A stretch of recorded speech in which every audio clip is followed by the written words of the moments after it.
Ricky Wright is the best move of the offseason that you did not hear about.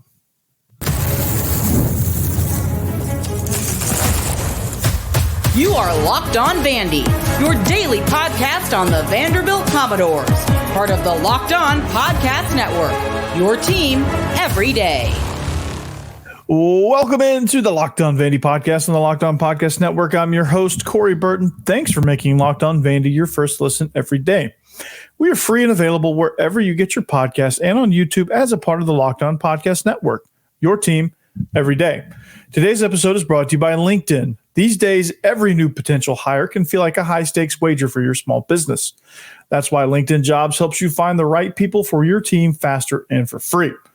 Post your job for free at linkedin.com/lockedoncollege. Terms and conditions apply. On today's episode, the Vandyboys make a big splash. Football lands another commit and possibly more coming in the very near future. But first, Ricky Wright is back on West End. It's the best move that you never heard about. And it's huge. All right. So why it's great is, Ricky Wright adds multiple levels of experience to this defense. But what changed really? Well, I'll tell you what changed is the fact that when he decided to enter the portal, things were an absolute mess. Okay. And as things were an absolute mess, I don't think anybody would have blamed him for entering the portal as a grad transfer, right? It was a completely tumultuous season, 2-10. Those things are never easy, right? Everything's a mess. Clark Lee is just kind of like back there. Everything's burning around him, and he just not sure what to do. And everything he seems to do threw gasoline on the fire.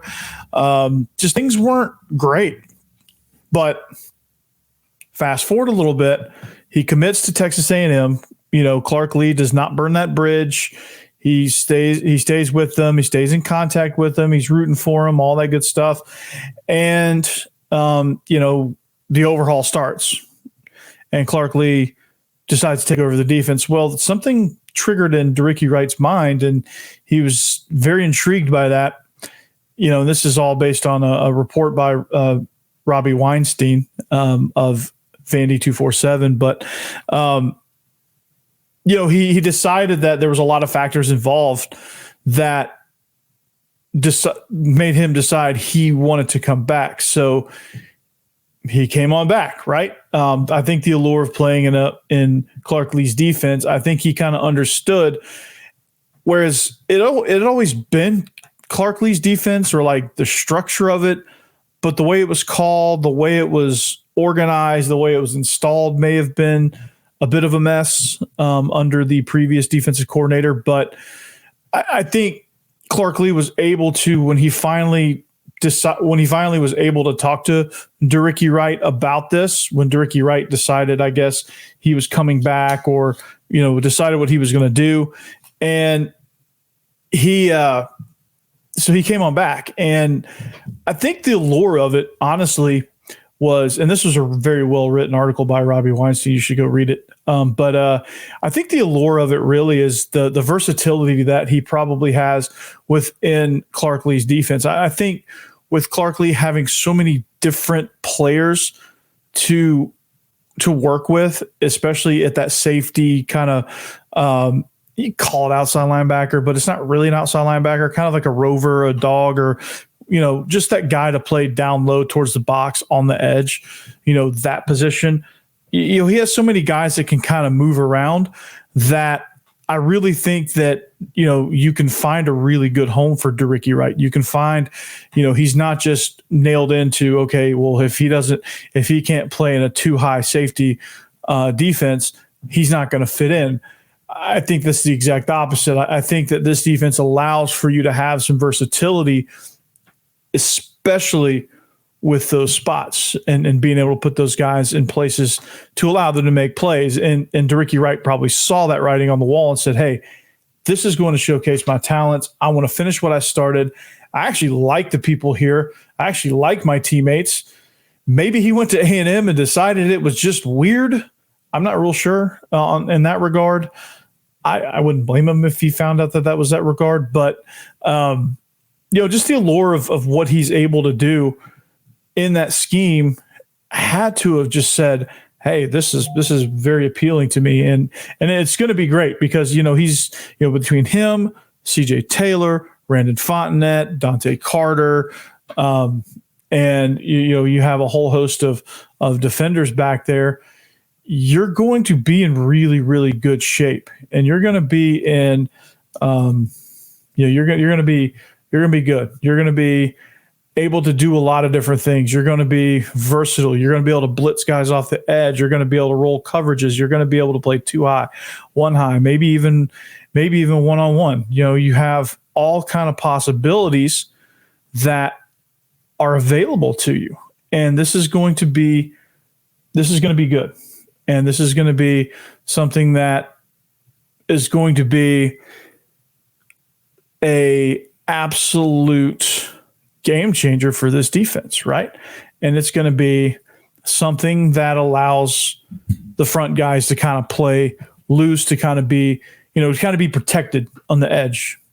To have guys that are extremely athletic over there is going to be also a big deal. So I'm excited about this. I'm excited about the moves that everything is happening. I'm excited about just scheme wise what you can do with these safeties on the defense, because I think between the inside linebackers and the safeties, kind of the cylinder of that second and third level of the defense, and just being able to kind of sprawl some athletic guys out on the edges and allow these linebackers to truly play inside out when you have edge control is going to be a massive part of containing teams within this defense. Now, another thing that we're not a lot of you probably are looking at, but a thing that I think could get overlooked within all of this is the fact that the leadership component is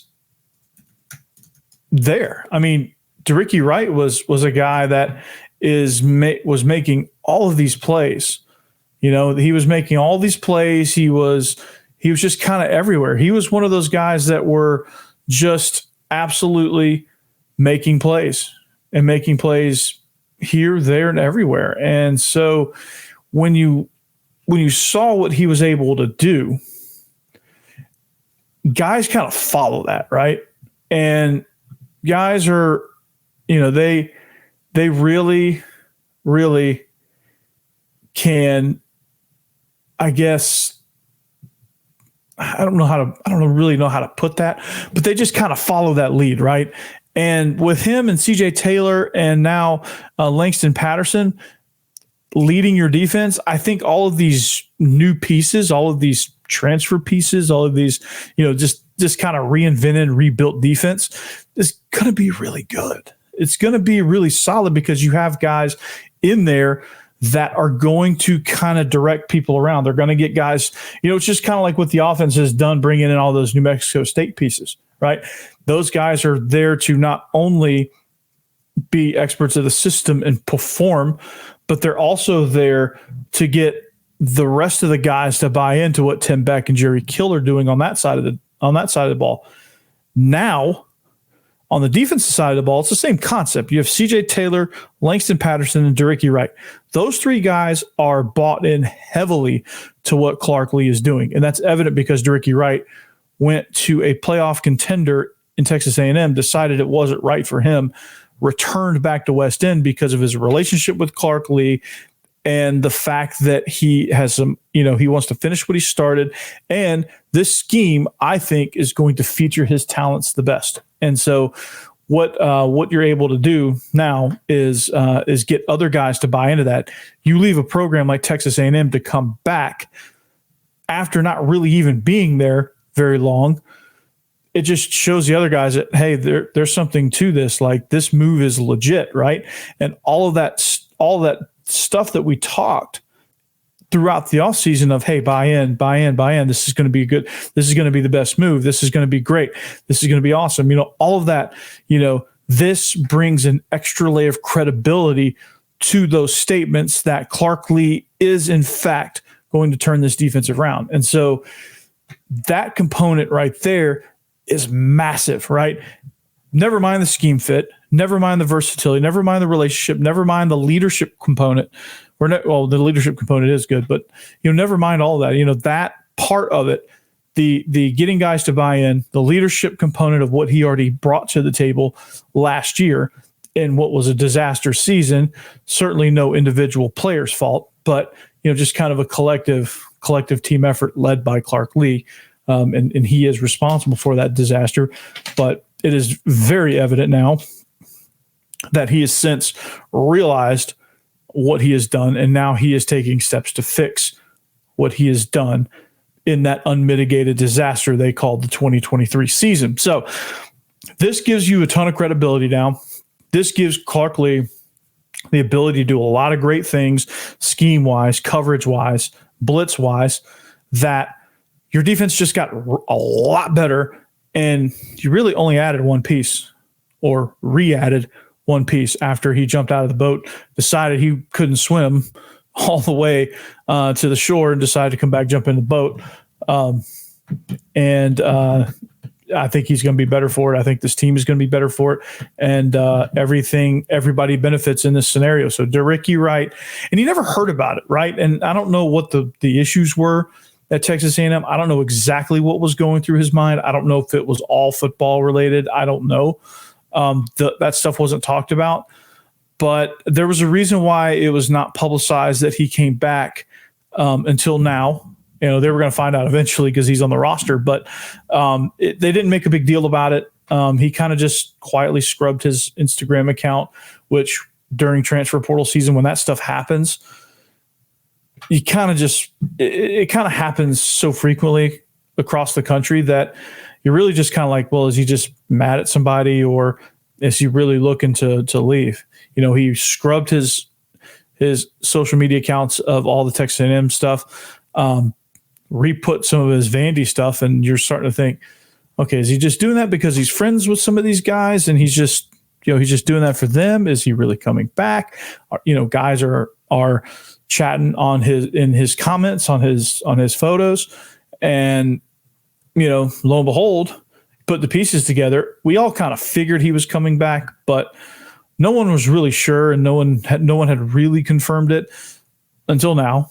And now it's official. He's back. So that's going to be a great move for this defense. And I think this defense is going to ignite and take over. So it is acquisition after acquisition after acquisition. The next commit, which I seem to be batting 1,000 on predicting, and they happen a lot sooner than I'm thinking, but Gabe Fields is the next in line. There's more in the near future that we're going to talk about, but we're going to discuss that and what Gabe Fields brings to the table now and what he means to this offense. We'll talk about that next. All right. This episode is brought to you by LinkedIn. When you're hiring for your small business, you want to find quality professionals that are right for the role. That's why you have to check out LinkedIn Jobs. LinkedIn Jobs has the tools to help you find the right professionals for your team faster and for free. LinkedIn isn't just another job board. LinkedIn helps you hire professionals you can't find anywhere else, even those who aren't actively searching for a new job, but might be open for the perfect role. In a given month, over 70% of LinkedIn users don't visit other leading job sites. So if you're not looking on LinkedIn, you're looking in the wrong place. On LinkedIn, 86% of small businesses get a qualified candidate within 24 hours. Hire professionals like a professional on LinkedIn. Because LinkedIn knows that small businesses are wearing so many hats and might not have the time or resources to hire. LinkedIn is constantly finding ways that helps you make the process even easier. They even just launched a feature that helps you write job descriptions, making the process even easier and quicker. It's amazing. So 2.5 million small businesses use LinkedIn for hiring. So this is what you need to do. And I'm telling you, do it right now. Pause the show. Do it right now. Post your job for free at linkedin.com/lockedoncollege. That's linkedin.com/lockedoncollege to post your job for free. And terms and conditions apply.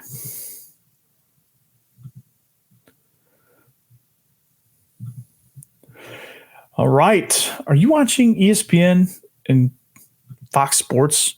Are you having to turn down the volume with all that shouting? Well, make the switch to Locked On Sports today. It's a free 24/7 sports streaming channel programmed for you every day to bring you the biggest stories without all the screaming. Locked On Sports Today brings you can't-miss analysis, opinions, and news streaming 24/7 on YouTube or the free Amazon Fire TV channels app. Part of the Locked On Podcast Network, your team every day. And welcome back to the Locked On Vandy podcast on the Locked On Podcast Network. Thank you for making us your first listen each and every day right here on Locked On Vandy. And we appreciate you everydayers as well. Without you guys, none of this would be possible. So the Vandy recruiting train seems to be on the tracks and seems to be rolling right now because Vandy just got another new commit right before the weekend. They had a host of official visits. Some guys are really impressed. Had a couple of commits on campus for all of that. And apparently there's another big target on the cusp of committing. Could commit any day, according to Vandysports.com. And this is part of the overhaul. They overhauled recruiting. That was one of the avenues. Harding Harper is the portal guy, the college recruiting guy. Obviously helps out with high school recruiting too. It's kind of an all hands on deck type thing. But the recruiting staff has done an amazing job of recruiting and getting guys interested in Vanderbilt. I mean, I think there's a lot of buzz around the program. There's a lot of buzz on what's going around or what's going on around Vanderbilt. And it's showing in recruiting. I mean, there's guys committing, and I don't know that this time last year they had 1, 2, 3, 4, 5, 6, 7, 8 commits, right? 1, 2, 3, 4, 5, 6. So yeah, 8 commits. Want to make sure I was counting right. I don't think they had this many at this time last year. And you're getting 3 stars, you're getting 3-star guys that are like a couple of measurables away from being 4-star guys. Like Josiah Broxton, if he was 2 inches taller and 10 pounds heavier, he'd probably be a 4-star. Zion Lawson, 2 inches taller, maybe 5 pounds heavier, he's a 4-star. Cameron Dixon, he's not ranked yet, but I don't know that, Texas is a big state. I don't know that he's just been evaluated yet, but he's explosive. He's a little skinny, but at 6'2", but he's fast. Austin Howard, another guy that would probably be a 4-star if he was a tad faster. As an outside linebacker, you really got to be 6'4", 6'5" if you want to be in that 4-star, 5-star range. But like the way these guys play, doesn't matter. It really doesn't matter.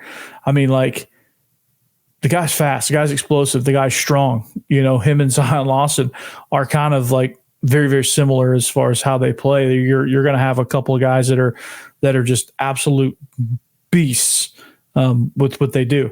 Doesn't matter if they're 6'3" or 6'5", they're going to make plays, right? They're going to get in the strength and conditioning program. They're going to make plays, right? And that doesn't change with Gabe Fields. I mean, Gabe Fields is 6 foot, 200 pounds, exactly what you want out of a running back. And, like I said before, and now, with all these guys, I suggest you go and watch the huddle tape yourself because it's readily available. You can make the judgments for yourself. I'm not telling you anything you probably wouldn't already figure out by watching these huddle films, but I just want to get you guys excited, right? And it's one of those things where this one is an exciting deal. 6 foot, 200 pounds, 205 pounds. He ran a 4.5 in the 40-yard dash. He's a multi-sport athlete. You love that. Plays basketball and track, very competitive guy. And just somebody that I think could, with the new focus, and we're going to talk on tomorrow's episode about how the running game is going to look, how it's going to balance the the use of the backs, the use of jet sweep, and the use of the quarterbacks all within the run game. And Gabe Fields fits right into that. He does special teams too. I mean, they're getting guys that are returners, that are specialists too. I mean, these guys do a lot of different things. And so you have to be impressed by that. I mean, the guy's got really good wiggle, really good burst. I guess if you wanted to look for an improvement, I guess his acceleration could improve. Like he doesn't get to his top speed as fast as somebody would get to. And I think that's probably why he's a 3-star, not a 4 or 5-star. But once he reaches his top speed, I mean, he's just as fast as anybody in the country. I mean, he's got really good instincts. He can kind of slide and glide through the line. He's got really good vision as far as be able to find the crease, the run lanes, and and everything like that. He's a good receiver out of the backfield. With what they're going to ask the running backs to do, presumably, I don't think you need to have that sophisticated of a pass game skill set. He's going to need to obviously be able to protect in the pass game as well. I mean, that's important for all running backs. But I mean, I just saw him run over somebody. Run over a linebacker to get into the end zone. I mean, this guy's not scared of contact whatsoever. This guy runs with a lot of good power. So I'm excited about this commitment. I think this adds a lot to a running back room that has just enough depth, I think, to get through the season, but like not as much depth as you'd like to have at that position, especially given the philosophy that Vanderbilt's going to take into the season and hopefully for their sake into the season after that and into the future. So you'd like to kind of see that room grow a little bit. And I think that was the approach that Vanderbilt had with this commitment. But this is a really, really big deal. This is this is an electric player. This player is very, very talented in a lot of ways. And the fact that he plays multiple sports, the fact that he is fast, he participates in track, he is fast. He's not as quick as he is fast, but once he gets to his top speed, he's really good. He rushed for 1,200 yards, 21 touchdowns. His junior year, he caught 15 passes for 300 yards. I'd say he threw 15 passes for 300 yards. That'd be impressive stat right there. But welcome to the squad, Gabe Fields. But who's next? Is there anybody that's next? Hearing a lot of good things with Matthew Parker. We talked about him on Friday's episode about him visiting massive linemen. If he commits, that's a big, big deal, literally and figuratively. I mean, anytime you can build your offensive line depth, that would be the first big domino in the offensive line. So that would be a welcome. That'd be your first big guy. So looking forward to see him commit. Expecting it very, very soon, if not tomorrow, probably later on this week. But I'm expecting him to commit. So very good deal. Recruiting is just taking off, man. And there's a lot of good moves. I think the tough year that Vanderbilt athletics had in 23, they're doing their damnedest to make sure that 2024 is nowhere near that. Football is making all these moves. Basketball is overhauled. Now baseball is getting in on the mix. They have a couple of moves already. And the season's not even over yet. But well, it is for them. But the official season's not even over yet. So it's pretty impressive. But we'll talk about that next. All right, this episode is brought to you by FanDuel. Summertime means baseball, the NBA Finals, and more, and you can bet it all on FanDuel. Right now, new customers get $200 in bonus bets with any winning $5 bet. They've increased it $50. Guys, you got to get in. That's $200 that you can use to bet everything from the Finals MVP to who's going to hit one out of the park. So visit FanDuel.com/lockedon and add a big win to your summertime bucket list. That's right. FanDuel.com/lockedon and get that massive, massive win. FanDuel is America's #1 sports book. All right, welcome back. Third and final segment. We're going to wrap this show up here. Locked On Vandy, thank you for making us your first listen. Make sure you make Locked On SEC your second listen with Chris Gordy. He does a phenomenal job. And if you want to be the most educated fan base in the entire conference, make sure you listen to the other shows that the SEC provides, like Locked On Ole Miss, Locked On Auburn, Locked On Georgia, Locked On LSU. All of those shows, Locked On Longhorns. That's going to be a thing. You're going to have to listen to them now. They're in the family. So anyway, Vandy Vandy baseball made some big moves over the weekend too. Vandy basketball, men's basketball got underway with some summertime workout stuff and getting the new transfers in and working out and playing. And there's some impressive things there that we'll talk about. Not right now, but we'll talk about that in the future. We got plenty of time to talk basketball. But Vandy baseball made a big move late last week by letting go Coach Baxter as the hitting coach, letting go recruiting coordinator, Coach Shoemaker, and trying to find a new approach in both of those avenues. Well, they landed on Daytona head coach Jayson King.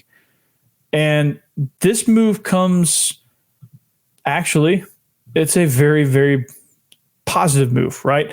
This is, he has a very good reputation, right? He was the head baseball coach at Dayton for 7 seasons. You saw Dayton come in and beat Vanderbilt, actually. And I guess that impressed Tim Corbin enough that he said, you know what? Well, we're going to hire you because he's well regarded for working with hitters. He will, again, just add to Vanderbilt's new approach, new philosophy, things like that. So you are looking at somebody that will get a lot out of these hitters. I think you have somebody that'll motivate these guys, find the best fit as far as lineups, who hits where, how they prepare, all that good stuff. He will find that. He brings the energy himself. He is, he's got techniques. He develops his vision and his philosophy year in, year out. I mean, he does it all, man. And he, at Dayton, he was 165 and 175 and 1 as a head coach in 7 seasons. He went 77 and 58 in conference play in the Atlantic 10, while he made the tournament 4 times. So he's somebody that's looking for the next jump into the bigger upper echelon of college baseball. So sometimes you have to go from it's like going from G5 head coach to G5 to Power 5 coordinator. Then the next move would be Power 5 head coach, or in this case, Power 5 manager. So he's getting in the best league in the country, and he's going to make an impact. He's going to make an immediate impact, actually, and you're gonna be impressed with that. So welcome aboard there. Jayson King is outstanding, man, and this move is going to be met with some much needed energy. I think you're gonna see you're gonna see again. It's gonna be outstanding. So very good there. You gotta love just the aggressiveness, man. Like, this athletic department's aggressiveness is insane, and I think they figured out that if we're going to do something, we got to do something. We got to act quick, because this is this is not a league. This is not a sport anymore. This is not an era in college athletics or even professional athletics that you can just sit around and just kind of really sift through, different candidates and take your time and all that stuff. This is not one of those things. So this is something that you have to act fast on. And, I'm impressed that they were able to act this fast. And I'm impressed that they're going to, that they're doing some things. So, like I said, Dayton had the top recruiting class in the A10. He's had 2 hitters drafted since he got to Dayton. And there's a lot of good things that he has. He's a great recruiter. I think he brings a lot of great ideas. And so it's something that you like to see, and it's something that this is amazing. But they're hitting it hard in the portal. They just got a pitcher, actually. So they just got a pitcher from Georgetown, I believe, and this is going to be good. This is going to be a good addition. I like it a lot. They add some things, and they're adding pitchers and they're adding pieces, and this is something that you like to see it, and you enjoy seeing it. And, I think you have to look at some things that are, this baseball team is really doing a great job. So it's impressive nonetheless. And again, this is going to, I think this is going to be a good turnaround for Vanderbilt athletics. And I think this is going to be a fun year, and I'm glad I'm aboard. I'm glad I'm here. Glad I'm here bringing it to you from the Locked On perspective, and we hope you join me. That's all I'm going to have today. I can continue all this stuff, but welcome to the squad, Jayson King. He's going to help lead the hitters, and we got a lot more excitement coming down the pike for all sports here at Vanderbilt. So with that being said, but until next time, we'll see you back here tomorrow. Hope you have a great week, and welcome to summer. Anchor down. Behave yourselves.